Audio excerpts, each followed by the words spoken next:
One thing that gets less spoken about is the errors of commission that we make as people in the financial services space. It's very easy for clients to see the mistakes that we make on their behalf when we invest money or we make decisions. But personally, I believe one of the errors that I made, which probably I can never quantify in rands, because no one will ever see it in my balance sheet, right, is not investing in cryptocurrencies or Bitcoin. And I remember this, some of the clients of Inkunzi World Group will know there is an article I probably wrote about 7-8 years ago. And I was literally talking how bad that would be an investment. And almost 8 years later, I still with egg on my face, because maybe had I thought differently, I would have. What informed you? Why would you say at that time cryptocurrency was a bad investment? Because I think the last time I checked, crypto is now, is it above R1 million? $1 million US per crypto? Or is it $100 million US? Yeah. You know? So maybe just. So if you invested back then, people will be sitting like they will be multi-millionaires by now. Yeah, but it's one of those. But it's one of those, I guess, like even if in financial services, the most successful people are right almost 6 out of 10 times. So you don't have to be right all the time. You just have to make sure when you're right, it's quite significant in terms of the returns that you generate as an individual. So the issue with cryptocurrencies and Bitcoin at the time was a question around the underlying asset, to say what is the underlying asset that will be able to generate value for individuals. Can you just unpack that for our people? It's very If you invest or you make an investment, there must always be an underlying asset. Maybe if you can just unpack that so that people understand. All right. So this, I think before we talk about this, we have to talk about asset classes, right?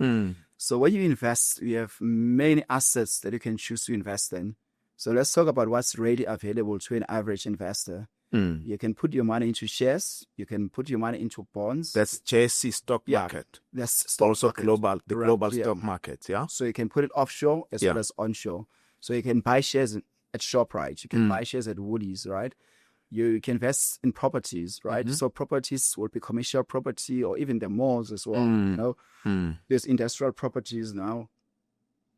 Warehouses. Warehouses. Exactly. So those type of assets, you can invest in resources as well. So resources will be gold, platinum, iron ore. Okay. So, or you can invest in money market, which is a commonly used product where people invest cash and they earn an interest in return. So those are some of the asset choices that you have. Bonds. And bonds as well as an investor that you have access to. Now there's things like alternative investments where people are investing in things like your crypto, right? So crypto falls in what is referred to as an alternative investment. Yeah, because there's not a traditional not a traditional asset class. Yeah. So some people are buying gold coins as an example. Some people are investing in bags, which is luxury bags. So those are alternative investments, right? So an example I think that most of your viewers will resonate with is think of a pyramid scheme, right? One of the ways that we usually say, how can you identify if something is a pyramid scheme, is always ask, where does the source of the return come from? And it's very difficult to locate that in a pyramid scheme, right? Ultimately, it's because in a pyramid scheme, there's no underlying asset. No, the money just comes from thin air, basically. Okay. And that's why it vanishes, sooner rather than later, right? So with crypto, those one of the most pertinent questions at the time. And I think most people were wrong, So if you were to pull out reports of the most prominent investors, we were wrong, right, at the time. But there's also not. Do you now invest in crypto? Do you have, do you invest your clients' money in crypto? No. And what is the experience? Our clients are retirees most of the time. Okay. So their risk appetite is not as great as that of someone my age. And they're naturally risk averse, so we don't expose them. They want to preserve their cash assets. Yeah.